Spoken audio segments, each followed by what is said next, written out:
Il y a plusieurs avantages à faire partie du regroupement PME étant notaire. Un des avantages à travers le balado, c'est d'avoir un accès exclusif à notre invité. C'est le moment où on va discuter avec celui-ci, puis vous serez les seuls à avoir accès à cette séquence-là. Puis j'en profite en même temps pour vous remercier pour, nous écouter, puis de participer activement à ce grand réseau et regroupement de notaires qui est PME Internotaire. Fait que Geoffroy, finir dans notre dernière partie, je me donne le privilège d'avoir un accès inédit un peu à la personne que t'es, puis j'ai des petites questions plus personnelles sur toi, puis la première que j'ai envie de te demander, c'est, y a-t-il quelque chose des gens dans ton entourage, pas nécessairement des collègues de travail ou des notaires, mais des gens dans ton entourage, des amis, la famille, qui ont des idées qu'ils peuvent avoir par rapport à ta job, que t'aimerais déconstruire aujourd'hui devant moi? Absolument, c'est une bonne question, Tommy. Dans le fond, souvent, tu sais, dans mon entourage, la fin de semaine, en famille, peu importe, les gens me posent la question, qu'est-ce que je fais dans mon quotidien à ma job? J'explique un peu ce que je fais, les grandes lignes, puis ils me perçoivent comme quelqu'un qui se promène qui essaye les bons restos de Montréal, qui fait toutes les belles activités, qui joue au golf avec les clients. Fait que, tu sais, souvent, je leur explique que ça a l'air bien beau, ça a l'air bien rose, mais il y a quand même beaucoup de travail relié à ces rencontres-là, que ce soit en amont ou après, puis maintenir la cadence de tous ces événements-là, plus mon quotidien, je l'ai souvent mentionné tantôt, c'est un gros défi. Fait que, tu sais, sachez que oui, ça a l'air le fun, mais c'est quand même demandant. Moi, ma personnalité fait que j'ai beaucoup de plaisir à faire ça, mais c'est vraiment pas fait pour tout le monde. Puis ça demande quand même beaucoup d'énergie pour bien faire le travail puis développer une belle méthode là, pour générer des résultats. Parce que même pour quelqu'un qui aime ça, comme toi, puis je me retrouve un peu tu sais, je suis quelqu'un aussi qui aime le développement des affaires, puis c'est un mandat que j'ai au bureau, ça reste quand même quelque chose qui est prenant en énergie, là, tu sais, de rencontrer des nouveaux donneurs d'ouvrage, des nouveaux clients. Tu sais, un dîner, c'est pas juste s'asseoir puis manger, tu sais, dans le fond, t'as à structurer un peu, de connaître c'est qui la personne avant de te présenter à sa table, de structurer ton idée. Fait que c'est là où j'imagine que quand tu en enchaînes quelques-uns dans une journée qui est pas nécessairement de faire des dîners, mais d'enchaîner des événements avec des gens, ça doit être prenant quand même en énergie, là. 100%, c'est vraiment prenant. T'as mis le doigt dessus. T'as très bien expliqué la chose. Puis au bout d'une semaine productive, une grosse semaine de développement des affaires, ben quand ma conjointe elle me dit tu veux-tu aller au restaurant vendredi soir, il y en a un nouveau qui vient d'ouvrir pas loin du chalet, on y va dessus.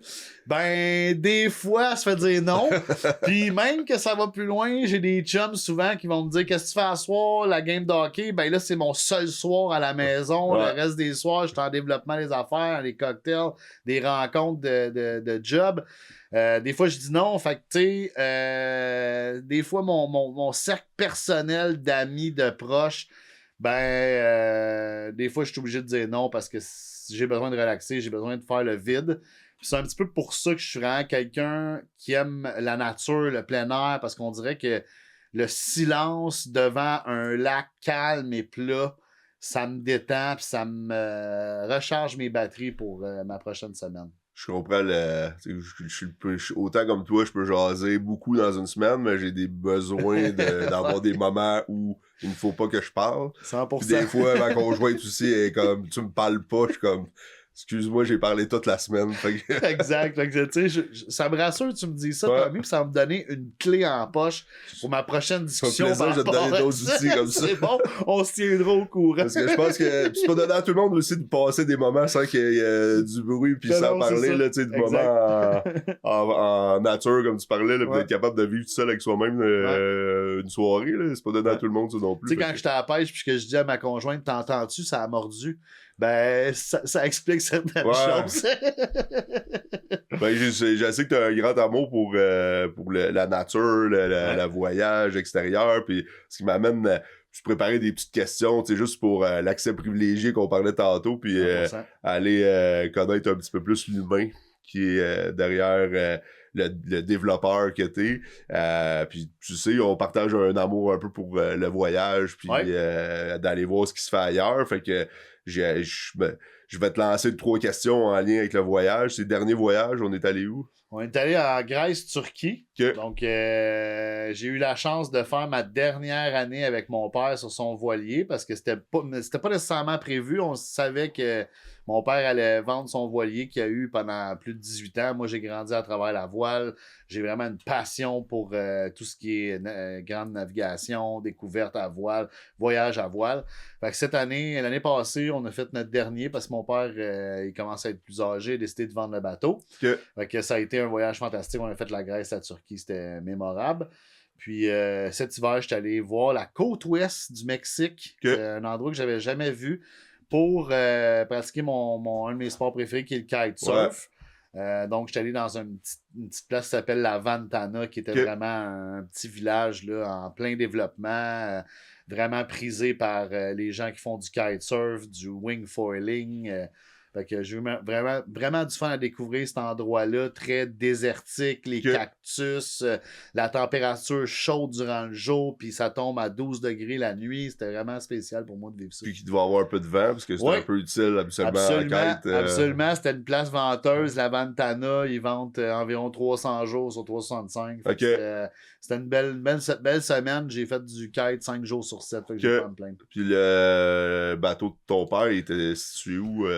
Parce que vous êtes allé en Turquie puis en Grèce, mais il est stationné, c'est peut-être pas le bon mot, mais amarré où usuellement? Il était amarré pas mal tout le temps qu'on l'a eu, dans le fond, il était amarré en Turquie à Marmaris. Puis les visas de navigation, c'est toujours 90 jours par pays. Ce qui était le fun, justement, à être au fond de la Méditerranée, c'est que tu peux faire 90 jours dans l'Union européenne et 90 jours en Turquie. Fait que ça permettait de chevaucher les 2 pays puis de rester là pendant 6 mois. Fait que c'est pas mal là qu'il a navigué. Le bateau, initialement, était acheté en Croatie. Ils ont fait un 4 ans Croatie, Italie, Albanie, Monténégro.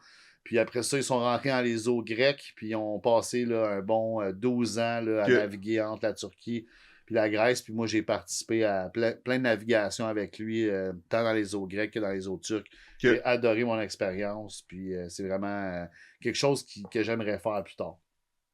Puis prochain coin du monde qu'on va aller voir? Prochain coin du monde, j'aimerais ça me louer un bateau en Espagne. C'est une place que j'ai jamais vue encore. Ça a l'air vraiment fantastique. Beau coin du monde, ça. Puis, ouais, je te dirais que tu m'as inspiré dans mon autre destination qui est le Vietnam. Je crois que tu es allé au Vietnam. Ouais, c'est pas mal... J'aime pas ça mettre des ordres de priorité, mais je vais te dire quand même qu'il est dans mon top 3 des endroits dans le monde que je suis allé. C'est ça, on a eu la chance d'en parler ensemble, puis j'ai eu récemment des amis qui sont allés. Je me suis intéressé au Vietnam, étant donné que mon père a vendu son bateau, là, je me questionne un peu où je vais.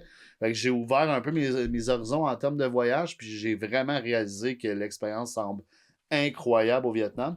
Donc, je vise hiver 2027 pour y aller. Donc, ouais. Bon, je vais te contacter pour des cues. Je pourrais te donner 2-3 cues, même si ça fait quand même une couple d'années, mais je commence. Le pays change pas, doit pas complètement changer malgré tout. Fait que, puis si tu pouvais passer une année dans un endroit dans le monde, n'importe où, il n'y a pas de limitation, de quelle nature ce soit, ça serait où? Ben, je choisirais définitivement mon projet de pré-retraite. Donc, quelque part en Méditerranée, sur mon voilier, dans le fond, j'ai vraiment envie de suivre les traces à mon père pour ma pré-retraite. J'ai goût de m'acheter un voilier éventuellement, puis d'offrir un service de charter qu'on appelle, pour rendre un peu accessible ce que j'ai eu la chance de vivre avec mon père. Donc, organiser des croisières, visiter l'Europe à bord d'un voilier, ça te permet d'être bien situé, de t'accoster dans des ports qui sont souvent le highlight des régions, de pêcher à bord, de voir des endroits complètement reculés, de passer des semaines à l'ancre à juste te baigner, relaxer, pas dépenser d'argent, vivre aux panneaux solaires, puis te déplacer aussi grâce au vent sans brûler à moindre coût. Exact, moindre coût. Moins d'effets sur... Exact, l'empreinte écologique est quasiment nulle. Donc, tout ce volet-là, l'ambiance là, de la voile, les marinas, la proximité des gens, les personnes, la diversité des gens qu'on rencontre à travers ces parce qu'il y a quand même une grande solidarité en plus entre les c'est incroyable. Fait que ça, là, j'ai vraiment envie de vivre ça plus tard. Puis si j'avais une année à faire, ben je la passerais clairement à bord de mon voilier. OK. Puis je connais 2-3 de tes passions, puis t'en as effleuré depuis tantôt quelques-unes. Ouais. Il y a le kite, Ouais. il y a la chasse que t'as pas parlé Ouais, beaucoup exactement. à date, puis Ouais. il y a un volet nature qui vient avec tout ça. Fait Ouais. que je partirais avec le kite, puis si t'avais... D'où ça vient, comment ça s'est rentré dans ta vie, puis à quel point tu le pratiques aujourd'hui, puis qu'est-ce que t'aimes dans ce sport-là? Ben, tu sais, dans le fond, la raison pourquoi j'ai commencé à faire du kite, c'est que moi, j'ai grandi à travers la voile. Fait que, au lieu de me tenir au skatepark quand j'étais jeune, mon père m'a envoyé dans un camp de voile. Fait que j'ai commencé à faire de la voile. Après ça, il m'a embarqué sur les planches à voile. La planche à voile est un sport pas très accessible. C'est compliqué, c'est des gros morceaux. Je me rappelle, on avait un petit pick-up qui avait été aménagé pour trimballer le stock. Puis, si on veut faire la planche à voile, ben, on cancelle tout à la dernière minute parce qu'on sait jamais quand il va vanter. Puis, quand il vente, même si on avait prévu de faire quelque chose d'autre, on l'annule, puis on s'en va à la plage, puis on fait de la planche à voile. Fait que ça, c'était vraiment mon sport que j'avais développé avec mon père très jeune. Puis, en 2006-2007, le kite a pris naissance. Puis c'était beaucoup moins compliqué. Donc, au lieu d'avoir 3 planches, 6-7 voiles, du gréement à n'en plus finir, on avait juste 3 voiles, une planche qui ressemble à un wakeboard un peu, puis on était bon pour toutes les conditions de vent, donc c'était plus accessible. Fait que j'ai commencé à m'intéresser à ça. J'ai mis mon premier kite dans les airs sans cause, sans rien. Ça a super bien été. J'ai commencé à faire ça en snowboard l'hiver, en planche à neige l'hiver. Puis là, j'ai initié des chums, puis ça a commencé avec la gang de chums. Puis là, ben, on a commencé à vraiment là, en faire sur une base plus régulière, tant l'hiver que l'été. Fait que cette passion-là est venue comme ça. Puis c'est une belle activité à faire en voyage. Fait que le kite, il y a tout le côté voyage de kite qui est aussi un volet intéressant. Fait que ça te donne des destinations. Puis au lieu d'être à la recherche des choses à faire, ben, tu as une activité là, qui se mixe bien avec des voyages. Exactement, qui se mixe bien avec des voyages, puis qui fait aussi partie un peu de la communauté de voile. Fait que ça, c'est comme ça que ça a pris naissance. Puis après ça, j'ai toujours eu vraiment une grande passion pour la chasse. J'ai commencé à chasser à l'âge de 12 ans avec mon père. J'ai fait mon cours de chasse à l'âge de 14 ans, quelque chose du genre. Puis, tranquillement, pas vite, j'ai développé une passion pour la chasse aux oiseaux migrateurs, donc canards, puis aussi aux oiseaux comme la perdrix et tout. Donc, quand on pense à ce type de chasse-là, on pense aussi aux chiens. Alors, il y a 10 ans, j'ai acheté un chien rapporteur d'une lignée vraiment très connue et je me suis lancé dans apprendre à dresser un chien de chasse, à évoluer auprès des différents entraîneurs qui sont disponibles au Québec, aux différents éleveurs, aux différents clubs qui tournent autour de ce monde-là. J'ai développé une passion pour l'entraînement de chiens niveau compétition. Donc, j'ai réussi à monter mon premier chien de chasse à un volet intéressant. Puis, j'ai récemment adopté un deuxième chien. Parce que mon chien plus vieux, mon senior, comme je dis, il est à la retraite. Fait que j'ai eu une opportunité pour adopter un chien d'arrêt qui est un griffon cortal. Un petit griffon. Puis j'ai récemment commencé à découvrir le monde du chien pointeur. Donc le labrador, c'est un chien rapporteur. Là, le griffon, c'est un chien pointeur. Donc c'est tout un nouveau volet. Puis ça m'allume beaucoup. Ça m'alimente énormément. Ça alimente énormément mes fins de semaine, je te dirais, ces temps-ci pour... ça t'occupe dans le bois avec le meilleur ami de l'homme. Exactement. Là, il doit avoir 2 noms. Même s'il est retraité, il va-tu encore à la chasse ou quand t'es retraité, tu... Porto va aller encore à la chasse cette année, mais ça risque d'être sa dernière saison parce qu'il commence à faire un peu d'arthrose puis tu vois qu'il est fatigué. Mais le petit Elton, qui est le griffon, va prendre la relève avec plaisir. Puis, ça me sort de ma zone de confort. C'est un autre entraînement. Puis là, je vise vraiment... Là, les compétitions, on appelle ça le utility test. Donc, je vise vraiment la compétition. Fait que, puis une compétition de cette nature-là, si tu juste axé sur le chien ou il faut que le chasseur soit bon aussi? Je te dirais qu'il y a les deux volets. Le handler, ouais, c'est ça. Faut que tu le tires, j'imagine, le canon pour qu'on le ramène. Le chasseur est évalué aussi, la façon qu'on manie le chien également, puis le chien est aussi évalué dans ces compétitions. C'est des compétitions qui se fait Ça se fait-tu beaucoup au Québec ou ça se fait Ça se fait au Québec, mais aussi aux États-Unis. OK. Fait que c'est vraiment un nouveau volet pour moi. C'est challengeant. Puis j'ai hâte de t'en reparler de ça parce que là, ça commence maintenant. Là. On est dû pour une séance de chasse. Ça fait plusieurs années oui, qu'on absolument. en parle. Fait que, je pense qu'on pourrait le faire. Là. J'ai hâte à cette initiation-là. Ouais, excellent. Fait que, merci Geoffroy. Ça a été super agréable. Puis je suis content que tu aies pris le temps de venir discuter avec moi. Puis tout ça pour le bénéfice de la profession. Je pense d'avoir des modèles comme toi qui sont des acteurs qui gravitent dans la profession notariale, mais qui n'ont pas eu le chemin usuel du notaire en pratique privée. Je pense que c'est intéressant de connaître, puis ça donne des modèles à des jeunes notaires qui peut-être se cherchent dans la profession comme tu t'es cherché au début. Là. Ben, merci beaucoup, Tommy. Je trouve ça super apprécié. Ça a été vraiment un plaisir pour moi de participer à ça. Puis effectivement, si je peux inspirer des jeunes qui se questionnent ou tout simplement qui sont en pleine carrière puis qui pensent au changement, ben je pense que l'avenir de la profession est super intéressant. Il y a plein d'opportunités. Puis je suis un bon exemple là, qui prouve que le droit mène à tout.